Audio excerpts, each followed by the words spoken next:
Hello friends. तो आज हमारी हिस्ट्री की अगली क्लास है। और पिछली क्लास तक हम बात कर रहे थे आर्यंस के बारे में, कुछ हमने बात की थी जिसमें हमने ये बात की थी कि भाई ये लोग कहाँ से आए। और मतलब हमने बस बेसिकली यही बात की थी कि ये लोग आए कहाँ से, इनका ओरिजिन क्या था। तो आज हम इनके बारे में थोड़ा और पढ़ेंगे और हमें आर्यंस के बारे में जहाँ से पता चलता है, यानी कि आर्यंस के बारे में, क्योंकि हमने देखा कि जब आर्यन लोग आए थे तो उसके बाद से इंडिया में जो सिटीज का कल्चर था वो खत्म हो गया था। यानी कि इंडस वैली को हम बोलते हैं सिविलाइजेशन, है ना। तो वो सिविलाइजेशन खत्म हो गई थी। अब वो सिविलाइजेशन जब खत्म हो गई थी तो उसके बाद इंडिया में क्या है, विलेजेस। अब आपको पता है कि विलेजेस में इतने बड़े बड़े स्ट्रक्चर्स नहीं बनाए जाते। जनरली उस टाइम पर विलेजेस में मड हाउसेज होते थे, है ना। अब मड हाउसेज हिस्ट्री में सरवाइव थोड़ी ना करेंगे। मड हाउसेज अभी तक दबे हुए बचे थोड़ी ना, वो तो अगर ऊपर से दब जाएंगे तो खत्म हो जाएंगे। ठीक है। दूसरा, इनके जो इक्विपमेंट्स थे वो ज़्यादा सोफिस्टिकेटेड नहीं रहेंगे, यानी कि बीड्स वगैरह, इतने ज़्यादा ऑर्नामेंटेशन, ये सब हमें नहीं मिलेगा, है ना। तो इनकी मटेरियल लाइफ के बारे में तो हमें कुछ पता ही नहीं चलना चाहिए, क्योंकि इंडस वैली सिविलाइजेशन के बारे में हमने बोला कि हमें उनके बारे में कहाँ से पता चला कि हमें वो शहर मिल गए खुदाई में, है ना। तो इनके पास तो शहर थे ही नहीं, इनके पास इतनी सोफिस्टिकेटेड चीजें थी ही नहीं कि वो इतने समय तक बची रहें। तो इनके बारे में हमें पता कहां से चलता है, तो इनके बारे में हमें एक लिटरेरी सोर्स से पता चलता है। लिटरेरी यानी कि लिखा हुआ।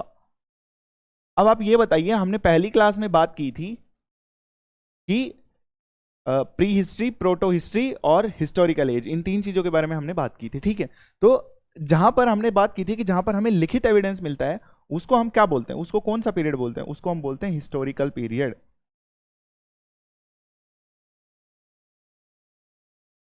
है ना। और हमने बात की थी कि जो इंडस वैली सिविलाइजेशन है वो कौन सा पीरियड था, वो प्रोटो हिस्ट्री में आता था, मतलब उसको हम प्रोटो हिस्ट्री के अंडर स्टडी करते हैं। और जो ये आर्यंस है और इनका हमें जो मिला है वो ऋग्वेद मिला है। ऋग्वेद एक लिखित टेक्स्ट है, यानी कि हमें रिटन एविडेंस मिलता है। तो रिटन एविडेंस मिलता है तो हमें, हमारे पास ये लिटरेरी सोर्स है, यानी कि लिखा हुआ सोर्स है। और लिखा हुआ सोर्स है तो ये हमारा हिस्टोरिकल पीरियड के अंदर आ जाएगा। ठीक है, हो गई बात यहां तक। तो अब हम बात करते हैं आर्यंस के बारे में कि आर्यंस क्या थे, क्यों थे और क्या सब वो करते थे। देखिए, हमने कल थोड़ी सी बात की थी, आज थोड़ा उन चीज़ों को और डिटेल में समझेंगे। इनकी सोसाइटी के बारे में देखेंगे, इनके इनके कुछ वॉर्स थे उनके बारे में देखेंगे, इनके पॉलिटी के बारे में देखेंगे। तो सबसे पहले हमने बात की कि भाई ज्योग्राफिकल एक्सटेंट हमने इनका देख लिया था, या फिर शायद नहीं देखा था। हमने सिर्फ इतनी ही बात की थी ना कि ये लोग आए कहाँ से थे। हाँ, जहां तक मुझे याद है इतनी बात हो पाई थी। तो आज हम बात करते हैं कि जब ये वहां से आ गए तो इंडिया में इनका ज्योग्राफिकल एक्सटेंट क्या था। ठीक है। तो इनका जो ज्योग्राफिकल एक्सटेंट था वो माना जाता है हिंदू कुश माउंटेन से, और ये हिमालयन माउंटेन्स है। तो हिंदू कुश माउंटेन्स और हिमालयन माउंटेन्स,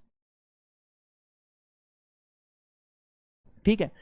माना जाता है कि भाई इनका जो एक्सटेंट था वो हिंदू कुश माउंटेन से लेकर हिमालयन माउंटेन्स तक था। हमें कैसे पता चलता है, ऋग्वेद में लिखा हुआ है इन दोनों माउंटेन्स के बारे में। यानी कि ऋग्वेद में हमें दो पहाड़ों का वर्णन मिलता है, बहुत बड़े बड़े पहाड़ों का, जिनमें से एक है हिंदू कुश माउंटेन और दूसरा है हिमालयस। ठीक है। फिर उसके बाद यहां पर अफगानिस्तान है। ये हिंदू कुश माउंटेन्स अफगानिस्तान तक एक्सटेंड होते हैं, और जब ये अफगानिस्तान तक एक्सटेंड होते हैं तो वहां पर एक रिवर है, कुबा। कुबा करके एक रिवर है, ठीक है, जो कि काबुल शहर से होकर गुजरती है। अब आपको ये भी वो हो गया कि काबुल शहर कौन सी नदी के किनारे पर स्थित है, कुबा नदी के किनारे पर। और इधर हमारे नॉर्दर्न प्लेन्स में एक रिवर है जो कि जिसको हम बोलते हैं गंगा, भारत की सबसे पवित्र नदी जिसे अब माना जाता है। तो जो गंगा नदी है और जो कुबा नदी है, ये जो पूरा रीजन है, ये हमारा आर्यंस का सेटलमेंट हुआ था यहां पर। यानी कि आर्यंस जब वहां से आए, क्या बोलते हैं, सेंट्रल एशिया से चलकर आए, तो सेंट्रल एशिया से चलकर आने के बाद भारत में वो इस रीजन के अंदर सेटल हुए, यानी कि इस रीजन के अंदर रहने लगे। ठीक है, ये तो हो गई ज्योग्राफिकल एक्सटेंट की बात। अब हम बात करते हैं कि भाई ज्योग्राफिकल एक्सटेंट हो गया, फिर हम बात करते हैं इनकी सोसाइटी के बारे में, यानी कि ये किस टाइप के लोग थे। कि भाई ये लोग आकर बस तो गए, लेकिन ये थे किस टाइप के लोग, मतलब इनका जीवन शैली कैसा था। हमने इंडस वैली सिविलाइजेशन के बारे में पढ़ा, उन लोगों की जीवन शैली हमने देखी कि भाई बड़े बड़े बाथ्स हुआ करते थे, रिचुअल्स होते थे, और बड़े बड़े ट्रेडर्स थे, शहर थे बड़े बड़े। ठीक है। तो उनके लाइफस्टाइल के बारे में हमने देख लिया कि लोग ऑर्नामेंट्स पहनते थे, जो कपड़े होते थे वो प्रिंटेड होते थे। तो इन सब चीज़ों के बारे में हमने देख लिया। ठीक है। तो इनकी सोसाइटी के बारे में अगर हम बात करें तो इनकी सोसाइटी मेनली ये लोग पेस्टोरलिस्ट थे।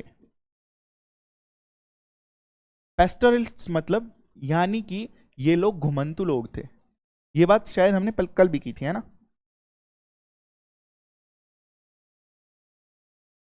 घुमंतु लोग थे ये। अब जो घुमंतु लोग हैं इसका मतलब क्या है कि ये सेटल्ड एग्रीकल्चर क्या करते होंगे। सोचिए, आपको एक गांव से हर साल आप दूसरे गांव में शिफ्ट होते रहते हो। जैसे कि हमारे इधर जो चित्तौड़गढ़ से आए हुए जो लोग हैं वो आज भी घूमते रहते हैं, है ना। वो अभी भी किसी एक जगह पर सेटल नहीं होते। तो क्या वो खेती बाड़ी करते हैं? नहीं। वो खेती बाड़ी करेंगे कैसे जब वो एक जगह पर सेटल्ड ही नहीं है, उनको अपने फील्ड्स का ही नहीं पता। तो खेती बाड़ी उनके लिए एक मेन प्रोफेशन तो नहीं हो सकता, है ना। तो ये लोग खेती बाड़ी करते थे, लेकिन वो कौन सा होता था? मूविंग कल्टीवेशन या झूमिंग कल्टीवेशन जिसको हम बोलते हैं। हम यहाँ मूविंग लिख लेंगे ताकि आपको समझने में इजी रहे, ठीक है। यानी कि चलती फिरती खेती करते थे। और ये खेती करते किस लिए थे? इंडस वैली सिविलाइजेशन के लोगों को हमने देखा कि वो खेती करते थे अपने लिए भोजन उत्पादन करने के लिए, लेकिन ये लोग भोजन अपने लिए भोजन उत्पादन करने के लिए खेती नहीं करते थे। क्यों? क्योंकि इनका जो मेन ऑक्यूपेशन था वो था, ये थे हर्डर्स, यानी कि पशुपालक।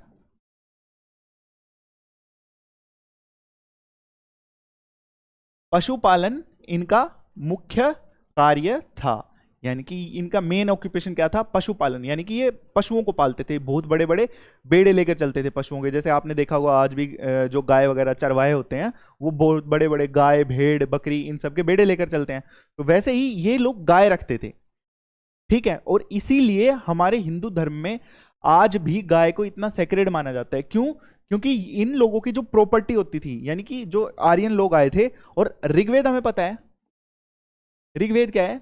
ऋग्वेद हिंदू धर्म का सबसे पुराना ग्रंथ है।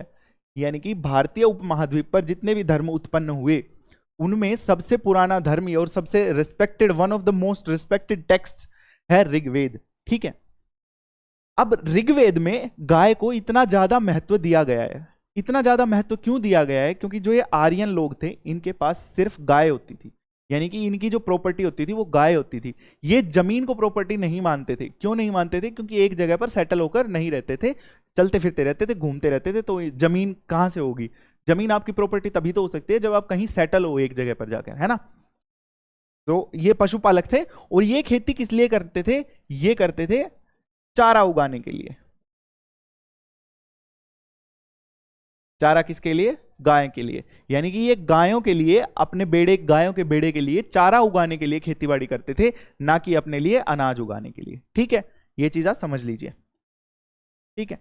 फिर उसके बाद इनके जो सोसाइटी थी, इनकी सोसाइटी में बेसिकली हमने देखा कि इंडस वैली सिविलाइजेशन के बारे में जब हम पढ़ रहे थे तो वहां शायद मैं एक पॉइंट मिस कर गया कि वहां पर हमें मल्टी स्टोरी हाउस मिलते हैं, यानी कि एक से ज्यादा जिसमें मंजिलें हैं, है ना। ऐसे घर मिलते हैं जिनमें एक से ज्यादा मंजिलें हैं। लेकिन जब हम आर्यंस के बारे में देखते हैं तो इनके सिंपल सिंगल स्टोरी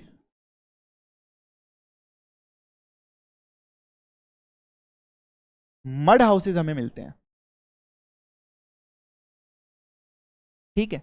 यानी कि इनके जो हाउसेस थे वो सिंपल होते थे, यानी कि सिंपली लेआउट होता था उनका, इतना ज्यादा सोफिस्टिकेटेड नहीं थे। इंडस वैली सिविलाइजेशन में हमने देखा कि हाउसेस कितने सोफिस्टिकेटेड होते थे। हर घर में एक कुआं होता था, सेपरेट वॉशरूम होता था, और उसके बाद एक से ज्यादा मंजिलें होती थी। तो आप सोचिए उन लोगों का टेक्नोलॉजिकल एडवांसमेंट कितना ज्यादा रहा होगा। लेकिन इन लोगों के पास सिर्फ सिंपल सिंगल स्टोरी और मड के हाउसेज होते थे, यानी कि जो कच्चे मकान होते थे वो ये लोग बनाते थे, ठीक है। हमें हरियाणा में एक 13 रूम्स का, हरियाणा में 13 रूम्स का मड हाउस एक मिला है। यानी कि हमें 13 रूम्स का एक घर मिला है हरियाणा में, ठीक है। और इस घर से हम ये मानते हैं कि जब इतना बड़ा घर था तो या तो ये लोग संयुक्त परिवार में रहते थे, क्योंकि 13 कमरे हैं किसी घर में। सोचिए आपके घर में कितने कमरे हैं? 4 5 3, है ना। 3 BHK को हम बहुत बड़ा फ्लैट मानते हैं। तो 13 कमरों का जो घर होगा उसमें कितना बड़ा परिवार रहता होगा। तो इसलिए हम ये मानते हैं कि जो 13 कमरों का जो घर है अगर ये हमें मिला है तो इसका मतलब ये है कि ये लोग प्रोबेबली संयुक्त परिवार में रहते थे। तो अगर संयुक्त परिवार में रहते थे तो इसका मतलब इनके अंदर कबीले की जो भावना थी, फैमिली की जो भावना थी वो बहुत ज्यादा क्लोज थी। समझ रहे हो? अगर आप अपनी फैमिली के साथ बहुत ज्यादा क्लोज हो तभी आप एक संयुक्त परिवार में रह सकते हो, है ना? तो हमने बात की गाय के बारे में। दूसरा, हॉर्स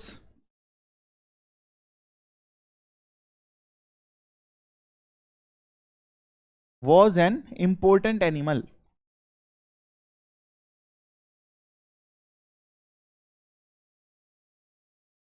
यानी कि घोड़ा एक बहुत ही इंपॉर्टेंट जानवर हुआ करता था आर्यंस के टाइम पर। ठीक है, क्यों घोड़ा इतना इंपॉर्टेंट हुआ करता था, हम ये बात करते हैं, एक बार ये स्टोरी सुन लेते हैं। ठीक है, तो ये स्टोरी ऐसी है कि आर्यंस जहां भी गए, यानी कि ये हमने बात की कि ये स्टेपीज से चलकर आए थे, है ना? और ये हमें कैसे पता चलता है, ये पॉइंट भी आप याद रखिएगा, ये आपके एग्जाम में पूछा जा सकता है। एक इंस्क्रिप्शन मिला है हमें इस जगह पर, क्या नाम है इस जगह का? बोगसगाई। और ये कहां पर है? प्रेजेंट डे टर्की में। यानी कि आज का हमारा जो तुर्की देश है वहां पर हमें एक इंस्क्रिप्शन मिला है। इंस्क्रिप्शन क्या होता है? इंस्क्रिप्शन होता है शिलालेख, यानी कि एक पत्थर पर हमें कुछ लिखा हुआ मिला है ना? कहां मिला है? बोगसगाई नाम की जगह पर, जो फिलहाल तुर्की में है ना? और इस पर हमें क्या लिखा हुआ मिला है? इस पर हमें कुछ देवताओं के नाम मिले हैं, जिनमें इंद्र, वरुण, अग्नि और मित्र, इन देवताओं के नाम हमें इस इंस्क्रिप्शन में लिखे हुए मिले हैं।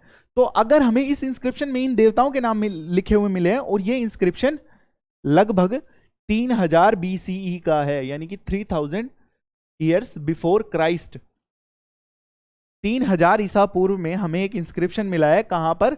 बोगसगाई नाम की जगह पर, तुर्की में, जहां पर इन 4 देवताओं के नाम है। आपको इन चारों देवताओं के नाम कुछ जाने पहचाने नहीं लग रहे हैं? जितने भी आप एटलीस्ट क्या, इंडिया में तो जितने भी लोग होंगे, भले ही वो किसी भी धर्म से संबंधित हो, उन्होंने इन देवताओं के नाम कहीं ना कहीं तो जरूर सुने होंगे। इंद्र, वरुण, अग्नि, मित्र।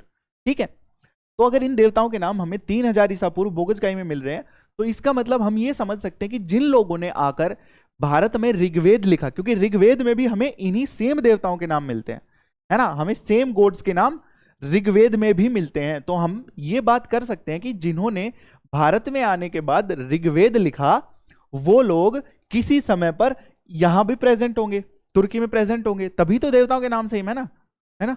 तो इससे हमें यह पता चलता है कि ये लोग एक्चुअल में स्टेपीज माउंटेन्स की तरफ से ही आए थे। ठीक है, फिर ये लोग वहां से आकर जहां सेटल हुए उसको हम बोलते हैं लैंड ऑफ 7 रिवर्स।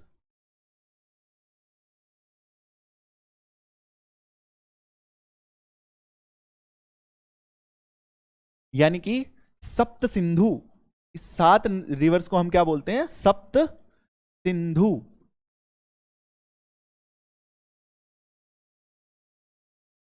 है ना? और अब ये सप्त सिंधु कौन कौन सी हैं, यानी कि ये 7 रिवर्स हमारे पास कौन कौन सी हैं? तो ये 7 रिवर्स हमारे पास है इंडस, झेलम, चेनाब,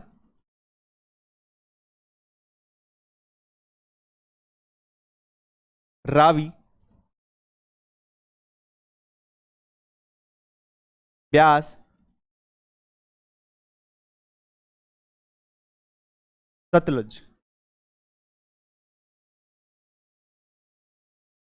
है ना? तो ये हमारे पास 6 नदियां ये हैं, और 7वीं हमारे पास है जिसको कि ऋग्वेद में नदीत्तमा कहा गया है। नदीत्तमा मतलब सबसे उत्तम नदी, जो जितनी भी नदियां हैं उनमें से सबसे उत्तम नदी जिसे कहा गया है वो है सरस्वती। तो देखिए, आज हम लोग कौन सी नदी की पूजा करते हैं? गंगा नदी की पूजा करते हैं।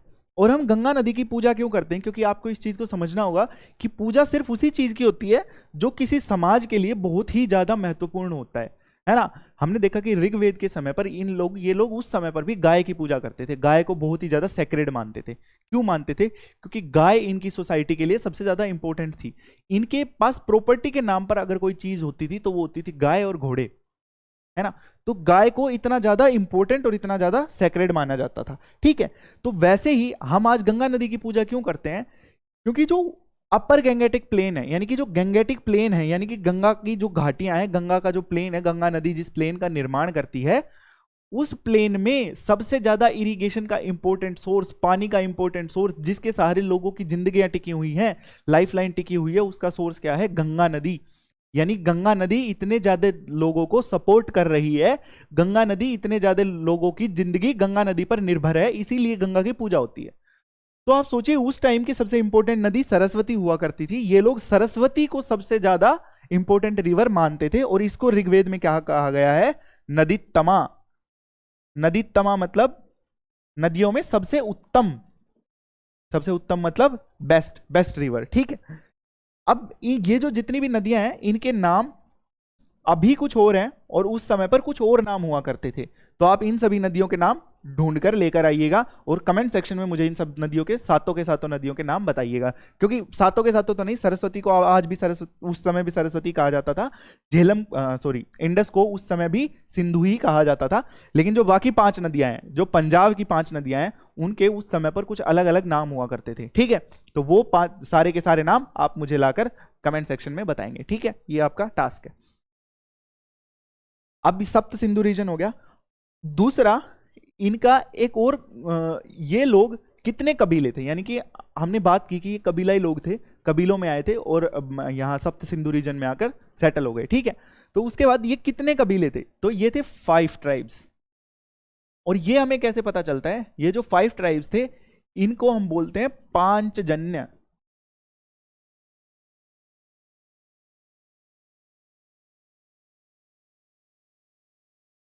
अब हमें पता है कि जन लोगों को बोला जाता है, जन इज कोल्ड फॉर पीपल, जन is a word for people. Hindi में हम आज भी जन बोलते हैं, जनपद, जनपद यानी कि जहां लोग रहते हैं, है ना। तो 5 जन्य यानी कि देवर 5 पीपल। 5 पीपल मतलब एज ए ग्रुप। आपने इंग्लिश में पढ़ा होगा कि पीपल एक एज ए ग्रुप बोला जाता है ना। तो देवर 5 पीपल, तो 5 पीपल का मतलब ये 5 लोग थे, 5 तरह के लोग थे, यानी कि 5 कबीले थे जो कि आकर सप्त सिंधु रीजन में सेटल डाउन हुए थे, ठीक है। इसके बारे में हमारी बात हो गई। फिर 5 कबीले थे, फिर इसके बाद इनके अंदर एक बहुत ही इंपॉर्टेंट इवेंट होता है जिसको हम बोलते हैं 10 राजन युद्ध।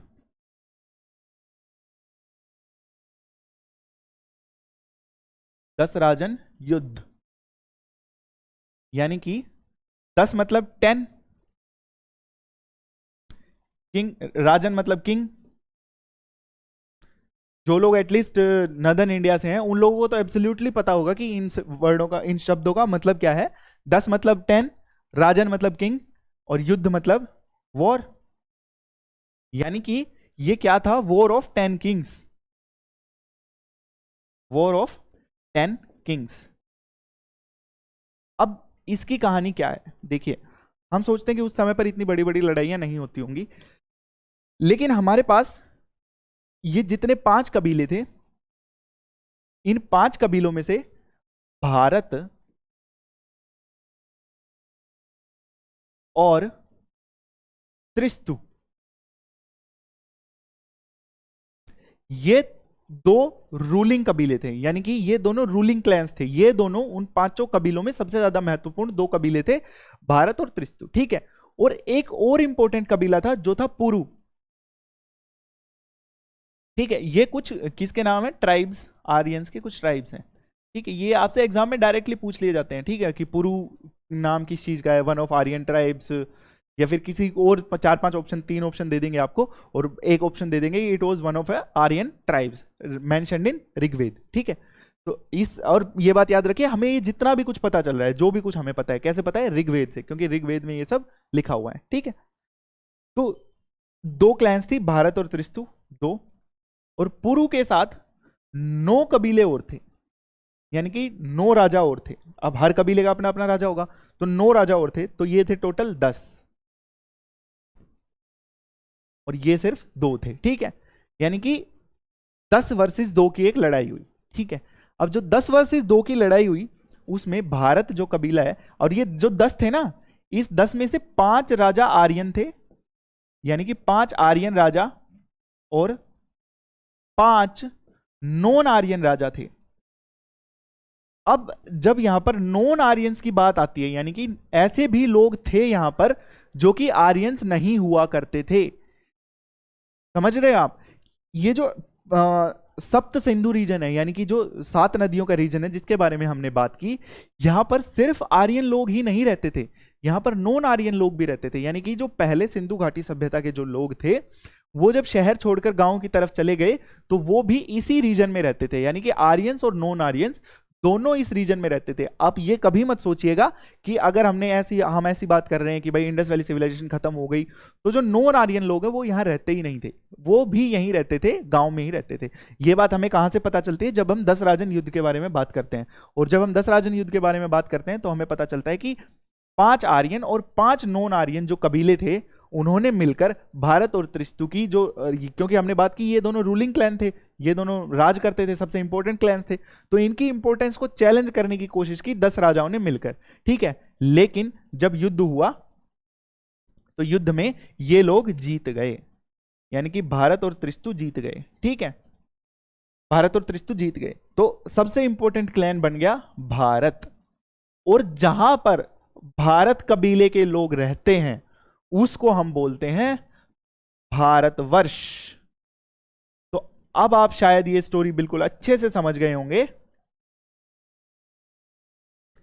कि जो भारतवर्ष नाम है वो कहां से आया। यानी हमारे देश में आजकल बहुत कंट्रोवर्सी चल रही है ना, India versus Bharat, India versus Bharat. तो हमें अब आपको बिल्कुल क्लियर हो गया होगा कि भारत जो नाम है हमारे देश के लिए वो कहां से मिला है। एक आर्यन कबीला था जो कि ऋग्वेद के समय पर भारत आया था और वो सबसे इंपॉर्टेंट कबीला हुआ करता था। तो जो भारत कबीले के जो लोग थे वो जहां जहां पर जाकर सेटल हुए उस एरिया को उन्होंने भारतवर्ष बोला, ठीक है, समझ गए? अब इसके बाद क्या होता है, जब ये 10 राज युद्ध हो गया तो इन लोगों ने इन 10 को हरा दिया, तो सबसे इंपॉर्टेंट क्लैन अभी भी भारत ही है। फिर इसके बाद भारत ने क्या किया, इस कबीले ने क्या किया, इन्होंने पुरु के साथ हाथ मिला लिया। यानी कि उनको हरा तो दिया, लेकिन फिर उनको हराने के बाद थे तो वो भी आर्यन ही, तो इनमें आपस में अच्छी दोस्ती थी, ठीक है, भले ही लड़ाई हुई हो। तो भारत और पुरु ने मिलकर एक कबीला बनाया जिसको हम बोलते हैं कुरु। यानी कि जो कुरु राजवंश था, कौरवों की महाभारत लड़ाई, महाभारत की जो लड़ाई थी उसमें जो कौरव थे वो कहां से आए थे, कुरु राजवंश से आए थे। और कुरु वंश क्या था, भारत और पुरु ये दो कबीलों ने मिलकर आपस में मिलकर एक नया कबीला बनाया जिसका नाम इन्होंने रखा कुरु। और उसके बाद जो कुरु थे, कुरु ने किससे शादी की थी, कौरवों की शादी कहां हुई थी, कौरवों की शादी हुई थी पांचाल के साथ, कौरवों की नहीं, सॉरी, पांडवों की। लेकिन वो पांडव भी कुरु ही राजवंश से थे ना, तो अगर वो कुरु राजवंश से थे, फिर उसके बाद जब वो पांचालों के साथ मिल गए तो उन्होंने कुरु प्लस पांचाल इन दोनों ने मिलकर जो नॉर्थ गंगेटिक प्लेन है उस पर अपना आधिपत्य जमाया।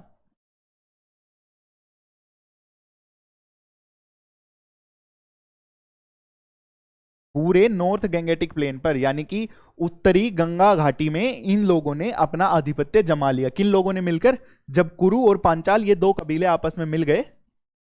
कैसे मिले थे, द्रौपदी की शादी जब अर्जुन के साथ हुई थी, अर्जुन के साथ मतलब 5 पांडवों के साथ जब द्रौपदी की शादी हुई थी, तो उस समय पर कुरु और पांचाल ये दोनों कबीले आपस में मिल गए और फिर इन्होंने पूरी जो गंगा घाटी है उस पर अपना आधिपत्य जमा लिया, ठीक है। तो ये इनकी कुछ लड़ाइयों के बारे में कहानी थी, आर्यंस की कुछ, ठीक है। फिर अब हम उस चीज के बारे में थोड़ी बात कर लेते हैं जहां से हमें ये सब पता चलता है, यानी कि ऋग्वेद के बारे में। ऋग्वेद क्या है, ऋग्वेद है oldest text of Indo European languages. यानी कि जो इंडो यूरोपियन भाषाएं हैं उनमें सबसे पुराना लिखा हुआ टेक्स्ट हमारे पास कौन सा मिलता है, वो है हमारे पास ऋग्वेद, ठीक है। Rigveda is a collection of 10 books. यानी कि ऋग्वेद में टोटल 10 बुक्स हैं। यानी कि ऋग्वेद एक खुद में एक बुक है, लेकिन उस बुक के अंदर 10 और बुक हैं, यानी कि 10 पार्ट्स हैं उस बुक के। टोटल जो ऋग्वेद है, वेद बड़ी बुक है, और उसके अंदर 10 छोटी छोटी बुक्स और हैं, जिनको हम क्या बोलते हैं, मंडल। बुक्स को क्या बोला जाता है संस्कृत में, मंडल। ठीक है, तो यानी कि ऋग्वेद के अंदर 10 मंडल हैं, और उसमें से 2 से लेकर 7 तक सबसे पुराने हैं। यानी कि मंडल 2 से लेकर 7 तक ओल्डेस्ट हैं, और फर्स्ट और 10th ये दोनों लेटेस्ट हैं। यानी कि सबसे अंत में जो लिखे गए, जो मंडल लिखे गए, जो बुक्स सबसे अंत में लिखी गई, वो 1 और 10 है। ठीक है, और जो सबसे पुरानी बुक्स हैं वो है 2 और 7। और इन्हीं में से हमें, ये भी आप मुझे कमेंट सेक्शन में इस क्वेश्चन का जवाब देंगे, क्योंकि ये बहुत ही फेमस क्वेश्चन है, लगभग हर एग्जाम में आपसे पूछा जाता है। इन सारे सवालों का जवाब, जो भी सवाल मैंने आज पूछे आज की क्लास में, इन सभी का जवाब आपको कल की क्लास में मिलेगा। तो अभी के लिए आप कमेंट सेक्शन में जवाब दीजिएगा कि हमें जो गायत्री मंत्र है,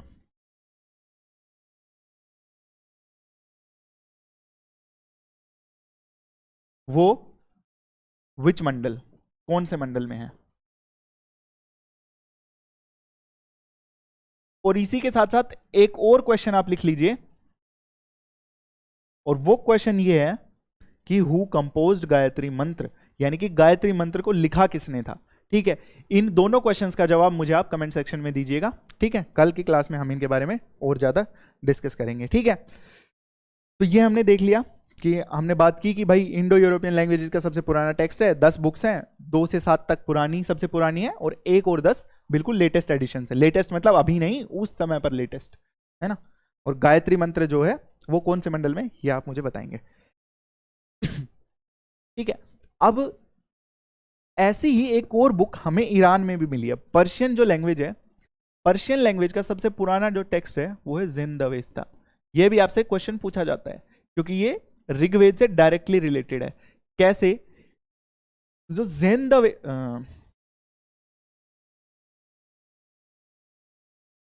जो जिंदवेस्ता है, जिंदवेस्ता पर्शियन लैंग्वेज का सबसे पुराना टेक्स्ट है।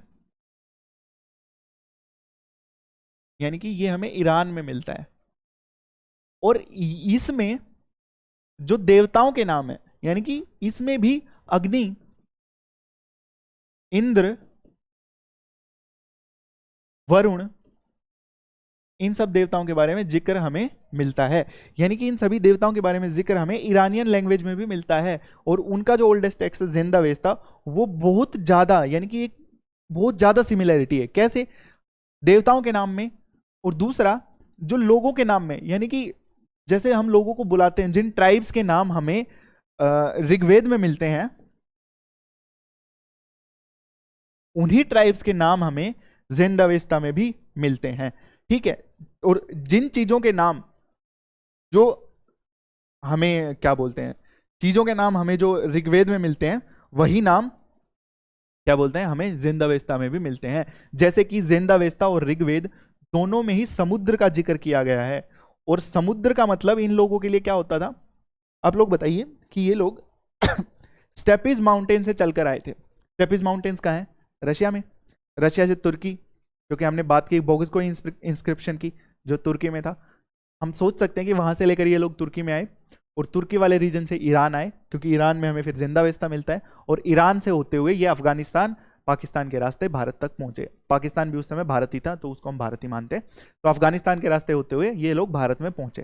तो जब ये लोग भारत में पहुंचे, तो क्या स्टेपिस माउंटेन से लेकर तुर्की, ईरान के रास्ते भारत आते हुए बीच में कोई समुद्र आता है, सोचिए। कोई समुद्र नहीं आता, यानी कि कोई सी नहीं आता, कोई ओशन नहीं आता। तो फिर इन लोगों को समुद्र के बारे में पता कैसे था, यानी कि जो चीज आपने कभी देखी ही नहीं है उसके बारे में आपको कैसे पता होगा। तो एक्चुअल में इनको समुद्र के बारे में नहीं पता था। लेकिन ये जो समुद्र शब्द है, इस शब्द का मतलब होता है कलेक्शन ऑफ वाटर, यानी कि ये लोग झील को भी समुद्र ही बोलते थे। यानी कि जो छोटी मोटी झीलें होती थी उसको भी ये लोग समुद्र ही बोलते थे। क्यों, क्योंकि वो that was a collection of water. सबको वोटरा लिखने लग गया ऋग्वेद लिखते लिखते यार। क्या, ठीक है, समुद्रा वोटरा, अरे भाई दिमाग खराब हो गया। तो जो समुद्र है उसके बारे में इनको एक्चुअल में नहीं पता था, लेकिन ये जो भी कलेक्शन ऑफ वाटर होता था उसको ये लोग समुद्र बोलते थे। ठीक है, यहां तक हमने देख लिया। मुझे कुछ और चीज आपको बतानी थी, मेरे दिमाग से स्किप हो गई अभी। हाँ, इंद्र जो है, इंद्र के लिए एक नाम यूज किया गया है ऋग्वेद में, जो कि है पुरंधर।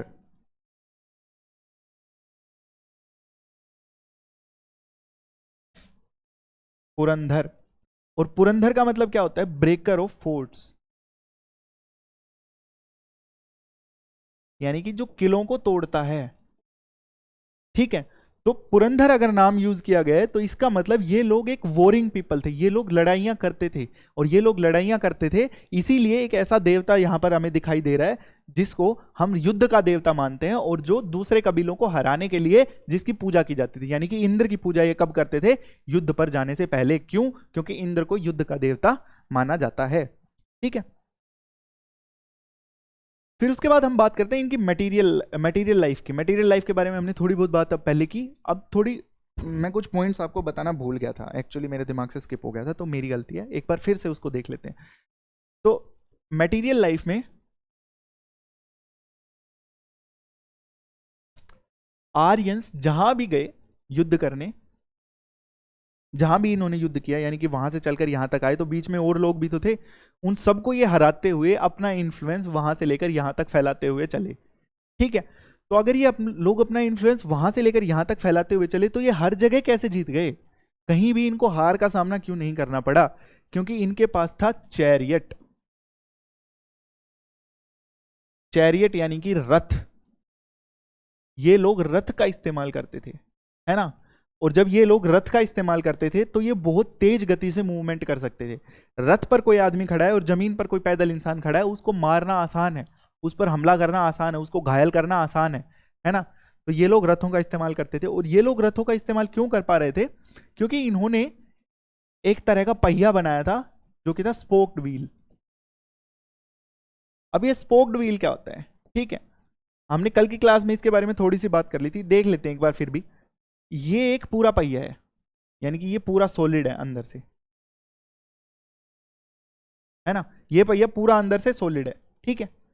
और एक ये पहिया है जो कि पूरा सॉलिड नहीं है, जिसके अंदर हमारे पास ऐसे ऐसे ऐसे, आप लोगों ने अगर पुरानी रामायण महाभारत देखी हो तो उसके अंदर ऐसे पहिए हमें रथों में दिखाई देते हैं।